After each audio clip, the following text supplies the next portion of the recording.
Skip చేసి లాస్ట్కి అందుకుంటానని చెప్పి మరి వారి ఆహ్వానాన్ని అందుకొని ఆనందంతో ఇక్కడికి రావటం జరిగింది. దేవునికి స్తోత్రం. వారి మీద ఉన్న ప్రేమను బట్టి, వారికి మాకున్న సన్నిహిత సంబంధాన్ని బట్టి దేవుని మహిమపరచాలి, అలాగే మీ అందరినీ కూడా చూడాలి అనే ఆశతో ఇక్కడికి వచ్చాం. మీ అందరినీ చూడటం చాలా సంతోషంగా ఉంది. పెద్ద కుమార్తె అల్లుడి గారు చదివిస్తున్న పరిచయం బట్టి వందనాలు, పనిచేసిన వర్షిప్ని బట్టి వందనాలు. చిన్న కుమార్తెను కూడా దేవుడు బలంగా మరి కీబోర్డ్ ప్లేయర్గా వాడుకుంటున్నారు. ఈ కుటుంబం అంతా యెహోషువ కుటుంబంలాగా ఉంది.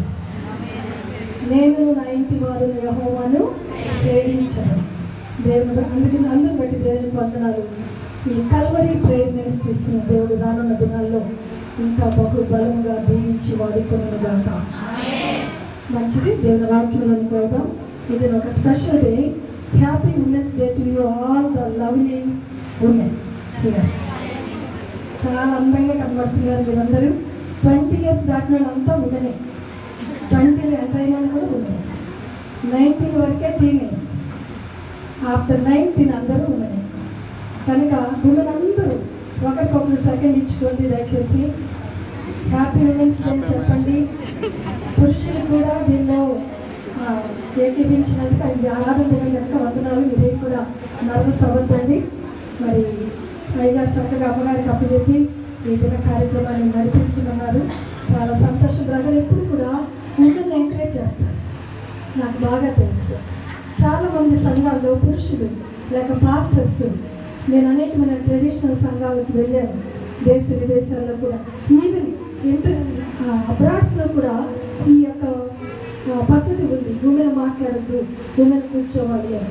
ఈ దేశాన్ని విడిచిపెట్టి వెళ్ళిపోయినా, ఎంత ఎడ్యుకేటెడ్స్ అయినా ఆ యొక్క జీన్స్లో ఉన్నది ఇంకా పోలేదు. ఇతర దేశాల్లో ఉన్నా కూడా స్త్రీ కానీ అణిచిపెట్టే పద్ధతిలోని ఇంకా అనేక సంఘాలు నేను లండన్లో, అమెరికాలో, ఆస్ట్రేలియాలో, ఈవెన్ మలేషియాలో కూడా చూశాను. కనుక అది చాలా బాధ అనిపించేది నాకు కొన్నిసార్లు. కానీ దేవుడు నాకు ఒక వాగ్దానం ఇచ్చారు నా చిన్నతనంలో. నేను ఒక పురుషుని వల్లే వాడుకుంటానని చెప్పాను. ఆ వాగ్దానాన్ని నెరవేరుస్తూ దేశ విదేశాలకు నేను వెళ్ళిపోయినప్పుడు స్త్రీలు మాట్లాడొద్దన్న పాస్టర్ గారు కూడా మాట్లాడమనే అవకాశం ఇచ్చారు. హల్లెలూయా. ఎందుకు అంటే ఇది దేవుని వాగ్దానం. ఆయన వాగ్దానం ఇచ్చిన వాడు కనుక నెరవేర్చుటకైనా సమర్థుడు. దేవునికి స్తోత్రం. హల్లెలూయా. మంచిది. మరి ఉమెన్ యొక్క డిస్క్రిప్షన్ కొంచెం ధ్యానం చేద్దాం.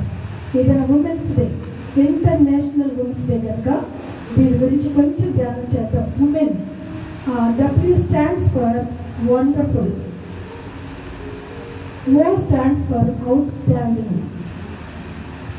M stands for miraculously made by God,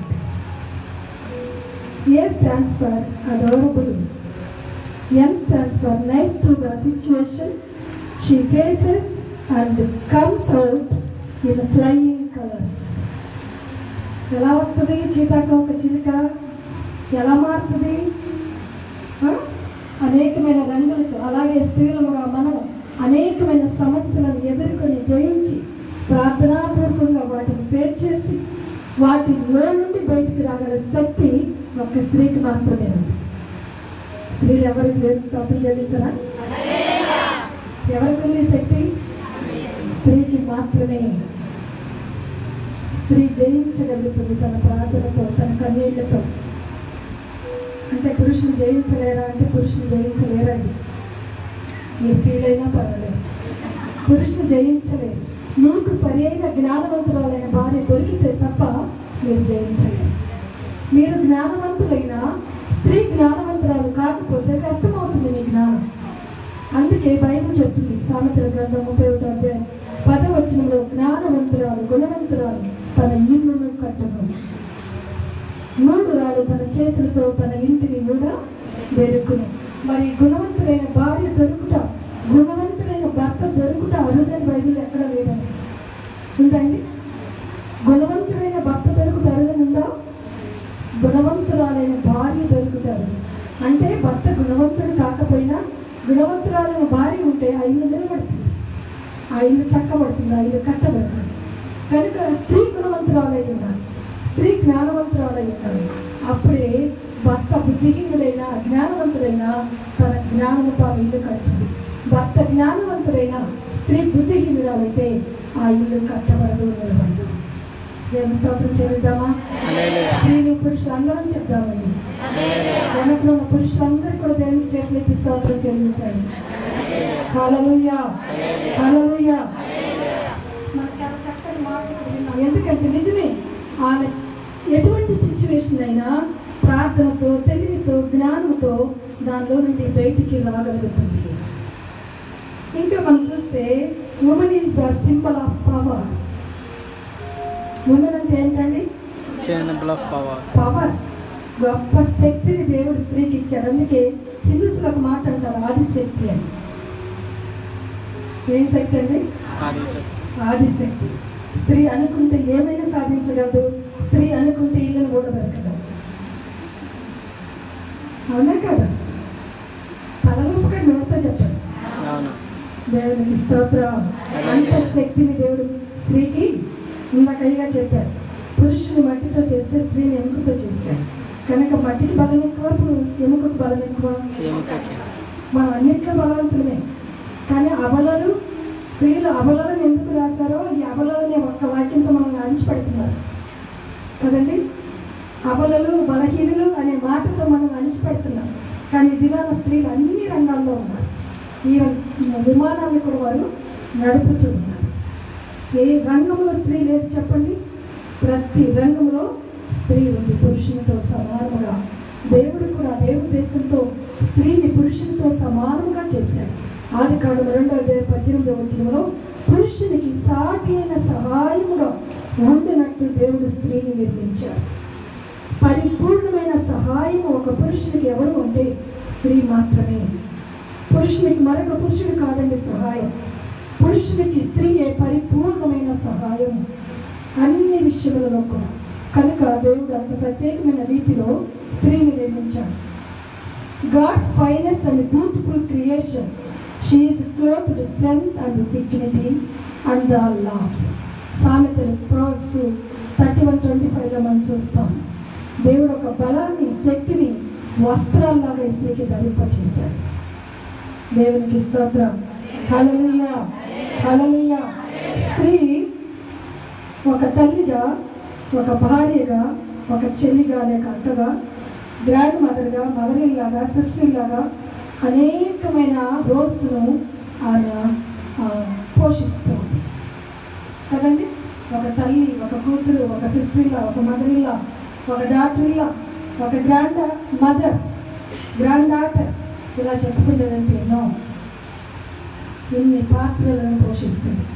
ఒక కుటుంబము కట్టబడాలంటే స్త్రీ పాత్ర చాలా చాలా ప్రాముఖ్యమైనది. సామెతల గ్రంథం 31:10-31 వరకు చూస్తే చాలా అద్భుతమైన మాటలు అక్కడ మనకి కనబడతాయి. సామెతల గ్రంథం 31:11-12 చదువుదాం. ఆమె పెనిమిటి ఆమె యందు నమ్మిక ఇచ్చును, అతని లాభ ప్రాప్తికి వెలితి కలగదు. ఆమె తాను బ్రతుకు దినములనియు అతనికి మేలు చేయను కానీ కీడేమీ చేయదు. ఇక్కడ ఆగుదామండి ఒక నిమిషం. ఆమె పెనిమిటి ఆమె యందు నమ్మిక ఉంచును. సామెతల గ్రంథం 18:22 చూద్దాం. త్వరగా తీర్చండి. భార్య దొరికిన వానికి మేలు దొరికెను, అట్టివాడు యెహోవా వలన అనుగ్రహము పొందినవాడు. అనుగ్రహం అనగా దయ లేక కృప. ఎవరు భార్య దొరికిన వానికి ఒక ఆయన అన్నాడట, తేలు దొరికాను అన్నాడట. ఏం దొరికిందంట? భార్య దొరికిన వానికి ఏం దొరికింది? తేలు దొరికింది. కొంతమంది భార్యలు ఎప్పుడు కుడతానే ఉంటారు. మరొక ఆయన చెప్పాడంట, భార్య దొరికిన వానికి మేలు దొరికింది. ఇంకొక ఆయన చెప్పాడంట, భార్య దొరికిన వానికి వేలు దొరికింది. ఏం దొరికాయి? Thousands money. ఇప్పుడు మనీలాగా ఉందామా, తేలులాగా ఉందామా, మేలులాగా ఉందామా? పెళ్లి కావాల్సిన వారు జాగ్రత్తగా వినండి. విని మీ భర్తలకు దీవెనకరంగా ఉండండి. చూడండి, మేలుకరంగా మన భర్తలకి ఉండాలి. భార్య దొరికింది అంటే అమ్మో బాబోయ్ నేను ఇంటికి వెళ్ళాలంటే భయం వేస్తుంది అనకూడదు. భర్త మేలుకరంగా భర్తకు ఉండాలి. అన్ని విషయాలను తేలుగా మనము ఉండకూడదు. అలాగే కీర్తన గ్రంథం 123వ కీర్తన 3వ వచనం చూడండి. కీర్తన గ్రంథం 128వ కీర్తన 3వ వచనం. ఆమె పెనిమిటి ఆమె యందు నమ్మకించును, అతని లాభప్రాప్తికి వెలితి కలగదు. 128వ కీర్తన 3వ వచనం ఏముంది?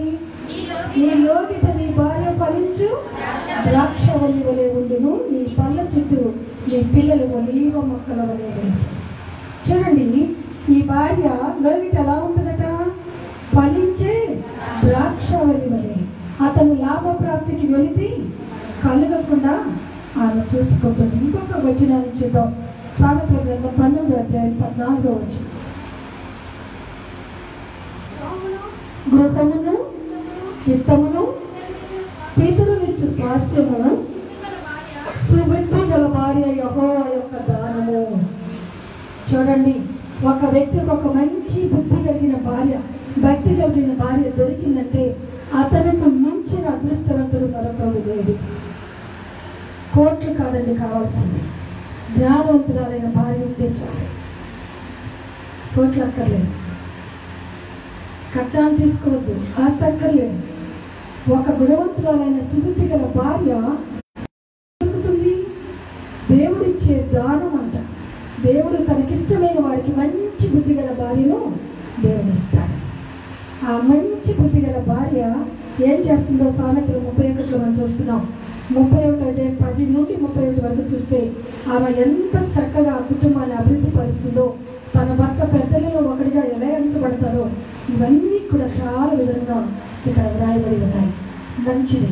15వ వచనం. ఆమె చీకటితోనే లేచి తన ఇంటి వారికి భోజనమును సిద్ధపరచును. ఈ సుబుద్ధి గల భార్య లేక గుణవతి అయిన భార్య ఏం చేస్తుంది? తన భర్తకు పిల్లల్ని కంటుంది. వారు బల్ల చుట్టూ ఒలీవ మొక్కల వలె పెరుగుతారు. ఆమె చీకటితో లేచి భోజనమును సిద్ధపరుస్తుంది. ఏ భోజనం? ఆత్మీయ భోజనం, శారీరక భోజనం కాదండి.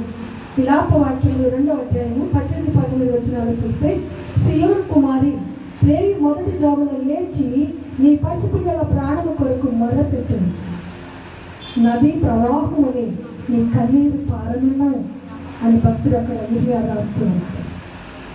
తల్లులుగా మనం ఏం చేయాలి? చీకటితో భర్త బిడ్డల కంటే ముందుగా లేవాలి. మనమే బెడ్ మీద పడుకొని భర్తను బెడ్ కాపీ తనని చెప్పే భార్యలు లేకపోతే, ఈ దినాల్లో ఉద్యోగాలు చేస్తున్న ఇద్దరు ఉంటే భర్త ముందు లేస్తున్న ముందు నా కాఫీ తీసుకురా, అప్పుడు నేను తాగి లేస్తానండి. కానీ బైబిల్ ఏం చెప్తుంది? బైబిల్ ఏం చెప్తుంది? చీకటితో లేచి స్త్రీ భర్త కన్నా బిడ్డల కన్నా ముందు లేవాలి. ఈ మాటలు ఈ జనరేషన్ కొంచెం కష్టంగానే ఉండొచ్చు, మీరు తిట్టుకుంటూ ఉండొచ్చు, అయినా ఐ డోంట్ కేర్.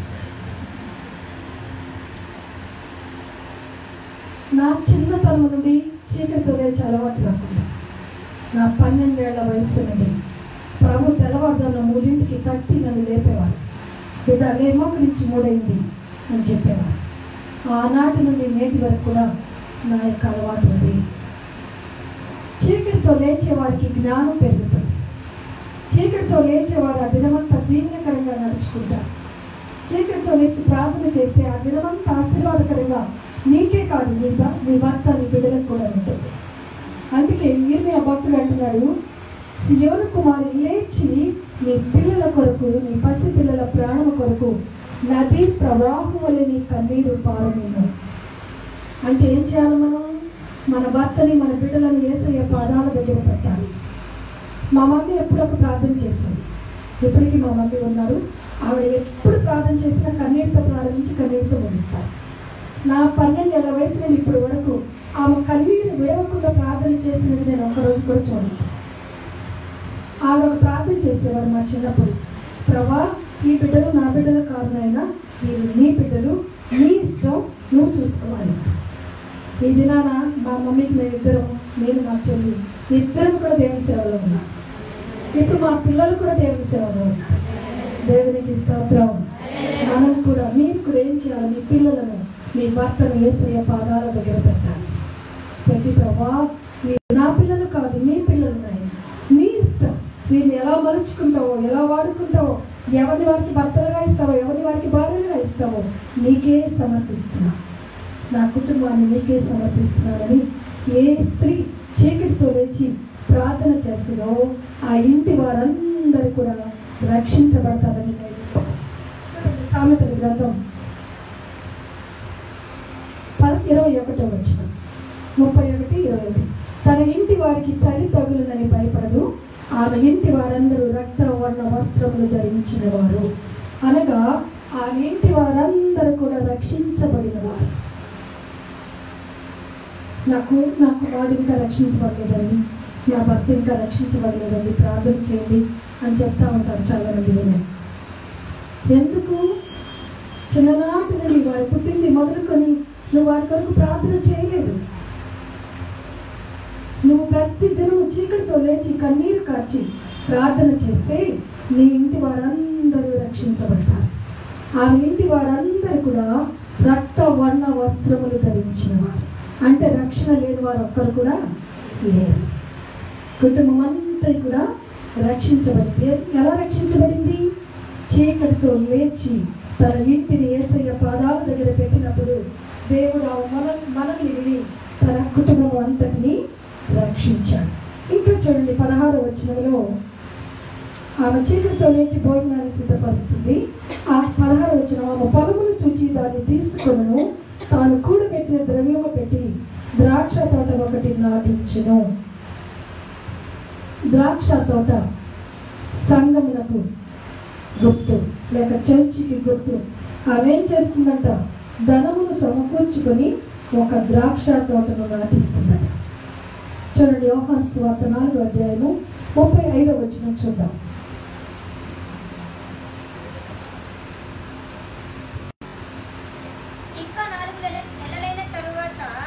కోతకాలము వచ్చునని మీరు చెప్పుదురు కదా, ఇదిగో మీ కన్నులెత్తి పొలములను చూడుడి, అవి ఇప్పుడే తెల్లవారి కోతకు వచ్చి ఉన్నవని మీతో చెప్పుచున్నాను. ద్రాక్ష తోట సంఘమునకు గుర్తుగా ఉంది. మత్తయి సువార్త 20వ అధ్యాయం 1వ వచనంలో కూడా యేసు ప్రభువు పరలోక రాజ్యమును గురించి ఉపమానం చెప్తూ ద్రాక్ష తోటను కాపు కాయటకు లేదా ద్రాక్ష తోటలో పని చేయుటకు అనేక మంది ఆయన పనికి పిలిచినట్లుగా చూస్తున్నాం. కనుక జ్ఞానవంతురాలైన స్త్రీ, గుణవంతురాలైన స్త్రీ ఏం చేస్తుంది? ప్రయాసపడి ధనమును సమకూర్చుకొని, లేదా ఒక ద్రాక్ష తోట కొరకు మనగా కష్టపడి ప్రార్థన చేసి అనేకమైన ఆత్మలను సంపాదించుకొని సంఘముగా కట్టుకొని, ఆ సంఘములో నడుము కట్టుకొని చేతులతో బలముగా పనిచేస్తుంది. హల్లెలూయా. మనం ఏం చేయాలి? మత్తయి సువార్త 28వ అధ్యాయం 19వ వచనంలో సర్వలోకములకు వెళ్ళి సర్వ సృష్టికి సువార్తను ప్రకటించుడి. ఇది పాస్టర్ గారు పని, విశ్వాసులైన అందరి పని. మనం యేసయ్యని నమ్మిన మనము, రక్షించబడిన మనం ఇతరులను రక్షించాలి. మనమందరం కూడా చేయవలసిన పని. ఇక్కడ ఈ స్త్రీ ఏం చేస్తుంది? నడుము కట్టుకొని, నడుమును బలపరుచుకొని ఆమె చేతులతో బలముగా పనిని చేయను. నడుము దేనికి గుర్తు? చూడండి, ఎఫెసీయులకు రాసిన పత్రిక 6వ అధ్యాయం 14వ వచనం, సత్యమనే దట్టిని నీ నడుమునకు కట్టుకొనుము, మీ వాక్యమే సత్యము. యోహాను సువార్త 17:17 చూస్తున్నాం. ఏమిటి సత్యం అనగా దేవుని వాక్యమే సత్యం. ఈ సత్యం అనే దట్టిని ఎక్కడ కట్టుకోవాలి? నడుమునకు కట్టుకోవాలి. నడుము శరీరం అంతట్లో సెంట్రల్గా ఉంది, సెంటర్ పాయింట్. నడుము బలముగా ఉంటే పై భాగాన్ని కింద భాగాన్ని మోస్తుంది. నడుము బలహీనమైతే వంగిపోతుంది. నడుము బలహీనమై వంగిపోయినప్పుడు పరిగెత్తలేవు, బరువులు మోయలేవు, ఏ పనిని చేయలేవు.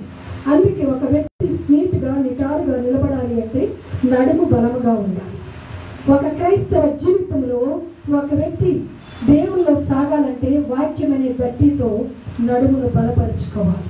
అంటే దివారాత్రులు దేవుని వాక్యమును ధ్యానించేవాడు ధన్యుడు, అతడు నీటి కాలువ యోరను నాటబడిన చెట్టు వలె పచ్చగా ఉంటాడు.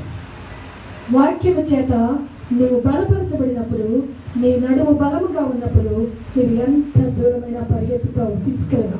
అలాగే ఆత్మీయ జీవితంలో నువ్వు వాక్యాన్ని ధ్యానం చేస్తూ ప్రార్థనలు గడుపుతున్నప్పుడు నువ్వు బలవంతురాలుగా ఉంటావు. అనేకమైన ఆత్మలను ప్రభు కొరకు నీవు పట్టగలుగుతావు. నీ చేతులతో బలముగా, ఆమె చేతులతో ఆమె బలముగా పని చేయను. భోజనము పని చేయకుండా ఆమె భోజనము చేయి. ఇక్కడ ఎంతమంది పని చేయకుండా భోజనం చేసేవారు ఉన్నారో చేతులు ఎత్తుతారా? స్త్రీలు మాత్రమే పని చేయకుండా భోజనం చేసేవారు. మమ్మీకి ఏమి హెల్ప్ చేయకుండా సెల్లు పట్టుకొని కూర్చునేవారు. ఎంతమంది ఉన్నారు? బైబిల్ ఏం చెప్తుంది? పని చేయకుండా భోజనం చేసే అధికారం మనకి లేదు. ఏదో ఒక పని, కొంచెమైన సహాయము తప్పకుండా చేయాలి పిల్లలు. మరి వృద్ధులు, అత్తలు, అమ్మమ్మలు, నాయనమ్మలు ఏం చేయాలి? వారు కూడా వారికి తగిన సహాయమును కోడళ్లకు, కూతుళ్లకు అందించాలి. ఖాళీగా కూర్చొని నేను అత్తగారిని అది తీసుకురా ఇది తీసుకురా అని ప్రార్థనము చేయకూడదు. నిజముగా నీ విశ్వాసులైతే పని చేయకుండా భోజనం చేయడానికి వీలేదు. మీకే పని లేదనుకోండి, ప్రార్థన అనే పని ఉంది. ప్రార్థన అనే పని ఉందా? అసలు ఈ భూలోకంలో ప్రసంగికుల కంటే, పాటలు పాడేవారి కంటే, వాయిద్యులు వాయించేవారి కంటే ఎవరు గొప్పవారు అంటే ప్రార్థనా పరులు. దేవునికి స్తోత్రం చెప్పలేదు? ఇంకా గట్టిగా, ఇంకా గట్టిగా. ఎవరు గొప్పవారు? ప్రార్థనా పరులు గొప్పవారు. ఎందుకు? పర్సనల్గా, డైరెక్ట్గా కమ్యూనికేషన్ విత్ గాడ్, దేవునితో దగ్గర సంబంధం కలిగి ఉండేది ఏమిటి అంటే ప్రార్థన మాత్రమే. 100 ప్రసంగాలు చేసేవాడి కంటే ఒక్క ప్రార్థనా పరుడు గొప్పవాడని విన్నా. ప్రార్థనా పరుడు గొప్పవాడు. పని చేయకుండా భోజనం చేయదంటే ఏంటంటే నువ్వు ప్రార్థన చేయకుండా భోజనం చేయొద్దు. తప్పకను ప్రార్థన చేయాలి. మరి దావీదు ముమ్మారు ప్రార్థన చేశాడు, దానియేలు ముమ్మారు ప్రార్థన చేశాడు, ఉదయం, మధ్యాహ్నం, సాయంకాలం. అలా 3 పూటలు ప్రార్థన చేసినాకే భోజనం చేయాలి. ఉదయం వాక్యం ప్రార్థన అయ్యాకే బ్రేక్ఫాస్ట్ చేయాలి, మధ్యాహ్నం ప్రార్థన అయ్యాకే లంచ్ చేయాలి, డిన్నర్కి ముందు ప్రార్థన చేయాలి. ప్రార్థన చేయకుండా, ఇంటి వారికి హెల్ప్ చేయకుండా భోజనం చేసే హక్కు మనకి లేదు. ఇంకోసారి మీరు నన్ను పిలవరు నాకు తెలుసు, అయినా పర్వాలేదు. దేవునికి స్తోత్రం. చేతులతో బలముగా పని చేయాలి అంటే సేవ చేయాలి, దేవుని వాక్యాన్ని ప్రకటించాలి. చూడండి, 1 పేతురు గ్రంథం 1వ అధ్యాయం 13వ వచనం. 1 పేతురు గ్రంథం 1వ అధ్యాయము 13వ వచనం.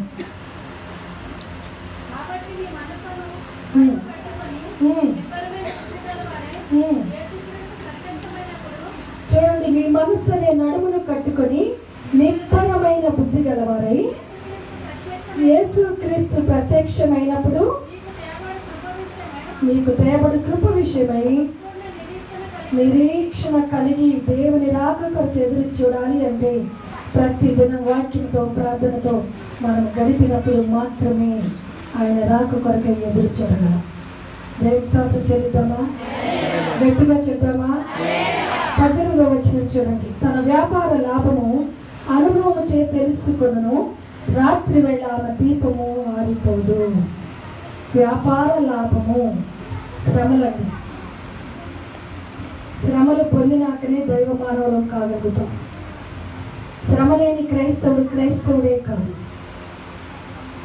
శ్రమలు మనకు మేలు చేస్తున్నాయి అన్నాడు ఒక భక్తుడు. ఏమిటి మేలు? శ్రమ ఉంది కాబట్టి నువ్వు ఎక్కువ ప్రార్థన చేస్తావు, ఎక్కువగా దేవుని సన్నిధికి వస్తావు, ఎక్కువ కన్నీరు కారుస్తావు, ఎక్కువ సమయం గడుపుతావు. ఇండైరెక్ట్గా శ్రమ నీకు మేలు చేస్తుంది. ఏమిటి మేలు? దేవునికి నేను దగ్గరగా చేరుస్తుంది.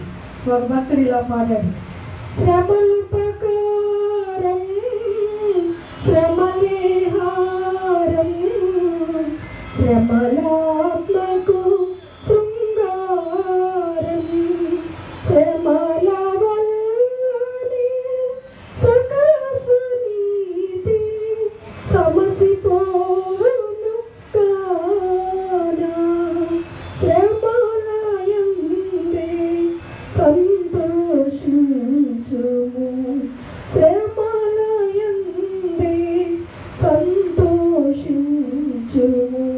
మానవుడు శ్రమ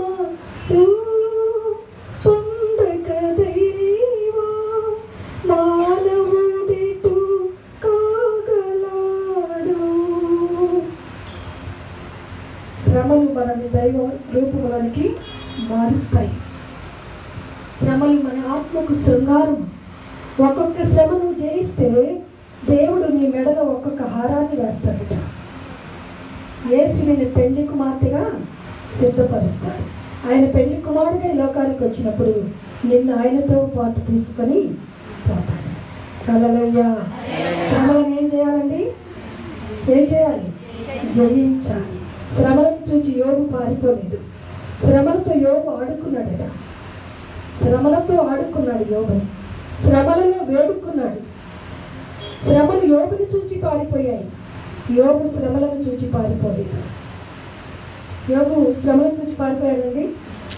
ఎంత శోధించాలో అంత శోధించి ఇంకా అపవాదం అంటుంది నేనేమి చేయలేను, దేవుడు ఇచ్చాడు దేవుడు తీసుకున్నాడు అంటున్నాడు. ఎన్ని పోయినా, బిడ్డలు పోయినా, ఆస్తి పోయినా, ఆరోగ్యం పోయినా, అన్నీ పోయినా దేవుడు ఇచ్చాడు దేవుడు తీసుకున్నాడు దేవుడికి స్తోత్రం అన్నాడు.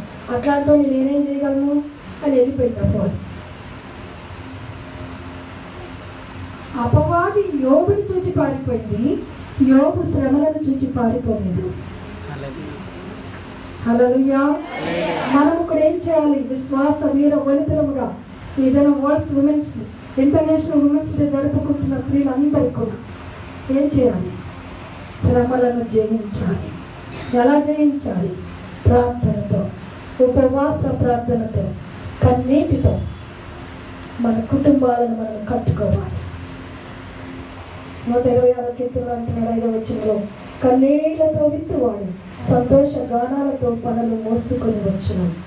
ఎంతంత స్త్రీ కన్నీరు కాచి ప్రార్థన చేస్తుందో ఆ సంఘమును, ఆ కుటుంబమును దేవుడు అంతగా ఆశీర్వదిస్తాడు. హల్లెలూయా. సూజన్, ఈ జాన్ వెస్లీ తల్లి మీకు తెలుసు కదండి, సూజన్. ఈ సూజన్కి 18 చిల్డ్రన్, 18 మంది పిల్లలు. అమెరికా దేశంలో పనివారు ఉండరు. వాళ్ళే బేస్మెంట్ అని ఉంటుంది, మా కింద కిచెన్, పైన బెడ్రూమ్స్ ఉంటాయి. ఈ 3 ఫ్లోర్లు వాళ్ళే క్లీన్ చేసుకోవాలి. ఈ 18 మంది పిల్లలు, తన భర్త 20 మంది. ఆమె వంట చేసుకోవాలి, యూటెన్సిల్స్ ఆమె క్లీన్ చేసుకోవాలి. ఈ 20 మంది కొరకని గేదెల ఆవులను పెంచుకునేవాళ్ళు. వాటి పని మళ్ళా అడిషనల్గా ఉండేదానికి. ఇంత పని చేసుకొని రాత్రి అమెరికా దేశంలో ఎంత రాత్రి అయినా కిచెన్ ప్లాట్ఫామ్ అంతా క్లీన్ చేసుకొని ఆ యూటెన్సిల్స్ అన్నీ క్లీన్ చేసి వారి లంచ్ బాక్స్ కూడా కట్టుకొని మైక్రోవేవ్లో పెట్టుకొని పడుకుంటారు. ఎందుకో తెలుసా అండి? మార్నింగ్ వరకు టైం ఉండదు. 2 అవర్స్ 3 అవర్స్ డ్రైవ్ చేసుకుని వెళ్ళాలి ఆఫీస్కి. అందుకని అక్కడికి వెళ్ళినాక ఆఫీస్లో మైక్రోవేవ్ ఉంటుంది, అక్కడ వేడి చేసుకుంటారు. ఫ్రిడ్జ్లో పెట్టుకుంటారు ఈ లంచ్ బాక్స్ని. అలా రాత్రి క్లీన్ చేసుకుంటారు. మరి మనం ఏం చేస్తాం?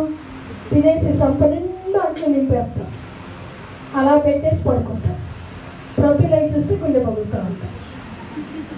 అవునా కదా? అయ్యి బాబాయ్ ఇప్పుడు ఇది దొంగకోవాలా ఇంత టైం. ఆ రోజు పని మనిషి రాలేదనుకోండి, ఇంక ముందే మన పని.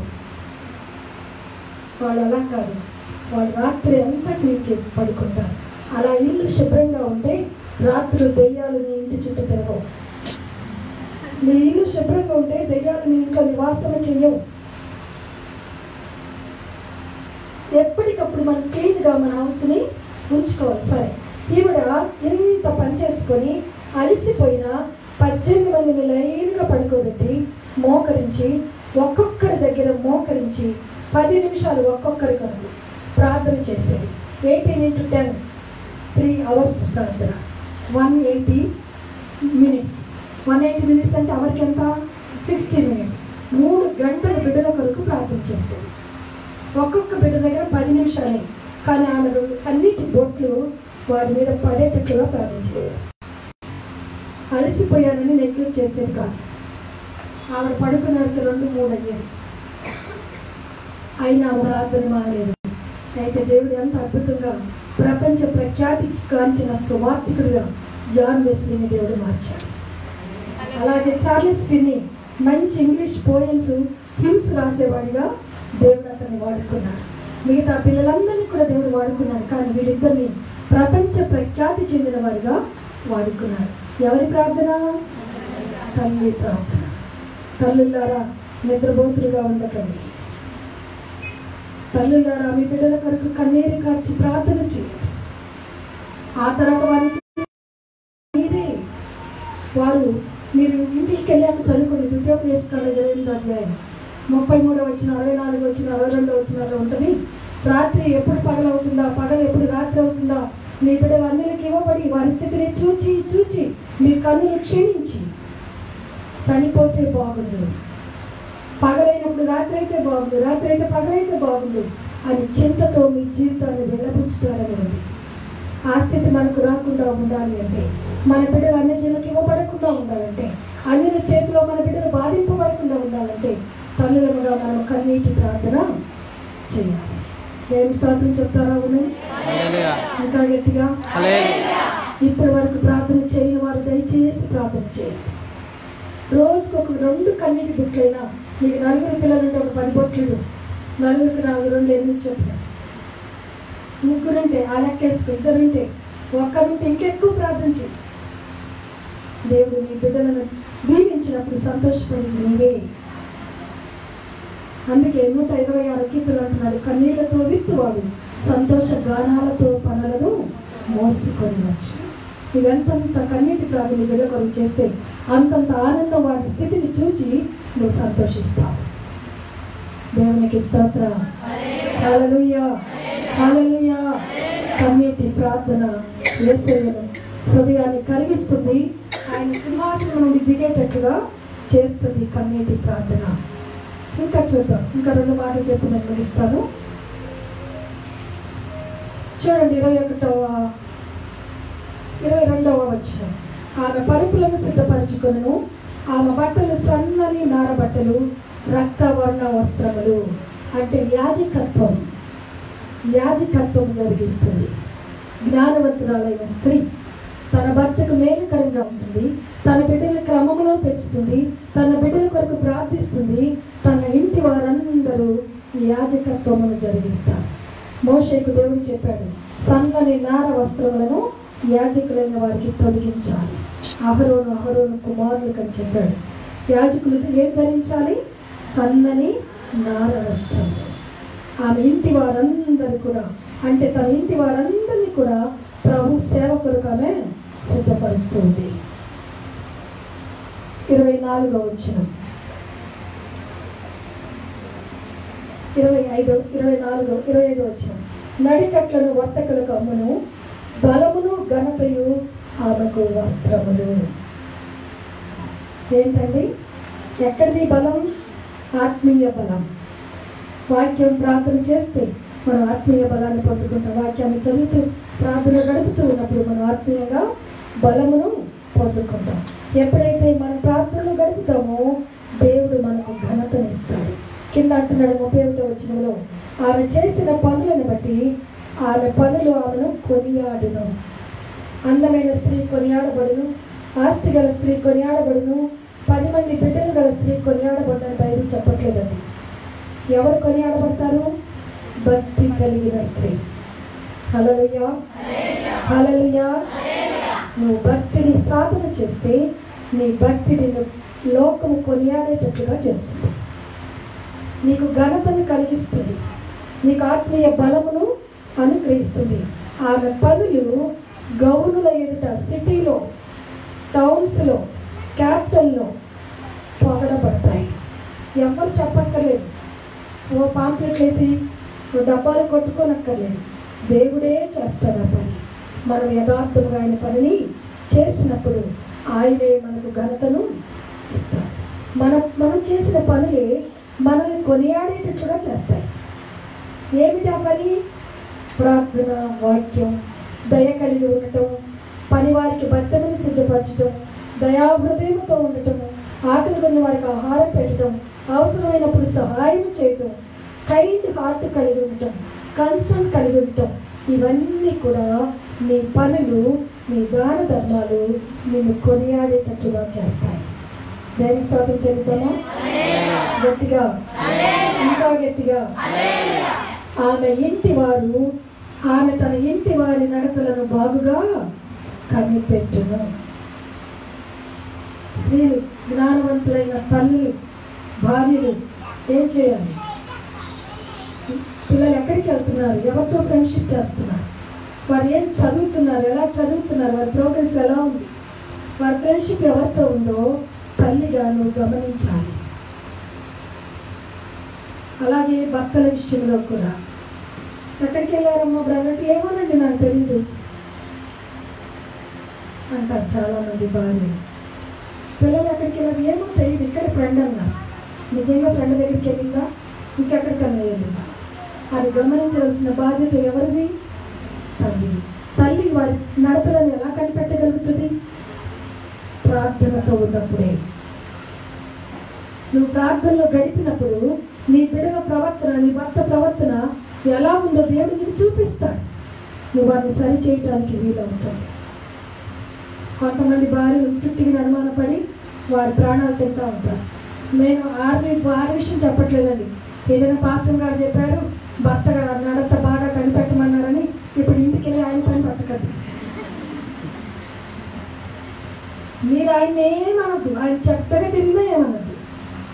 మీరు చేయవలసింది, మీకు ఒక బాణం ఉంది, ఒక ఆయుధం ఉంది. ఏంటది? ప్రార్థన అనే ఆయుధం. అది ధరించండి. అది ధరిస్తే చాలు, వాళ్ళు ఎక్కడికి వెళ్ళినా వారి ముక్కు చెవులు పట్టి దేవుడు లాక్కొస్తారు. హల్లెలూయా, హల్లెలూయా. ఇంకా ప్రార్థన అనే ఆయుధం ధరిస్తే మీ బిడ్డలు ఎలా ఉన్నారో, మీ కుటుంబ పరిస్థితి ఎలా ఉందో మీకు బాగా తెలుస్తుంది. చూడండి, 1 పేతురు గ్రంథం 3:4.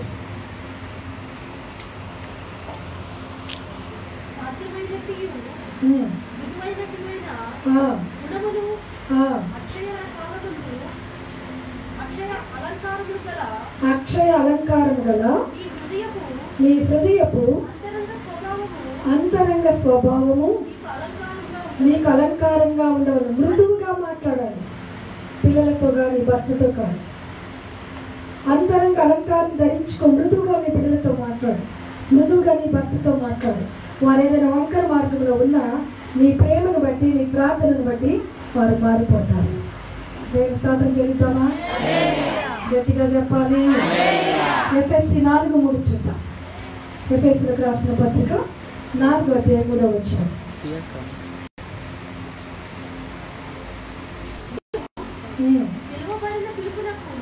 మీరు పిలువబడిన పిలుపునకు తగినట్లుగా ఏ శాంతం అండి? దీర్ఘ శాంతముతో కూడిన సంపూర్ణ వినయముతోను సాత్వికముతోను నడుచుకొనవలెనని.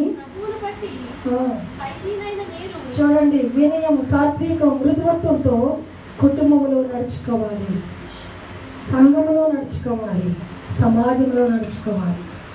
మనం మన కోపాన్ని అంతా భర్తల మీద బిడ్డల పైన చూపిస్తే వాళ్ళు డిస్టర్బ్ అయిపోతారు వాళ్ళ స్టడీస్లో. నీకెంత బాధన్నా ఉండని, నీ బాధను యేసయ్య దగ్గర పెట్టు.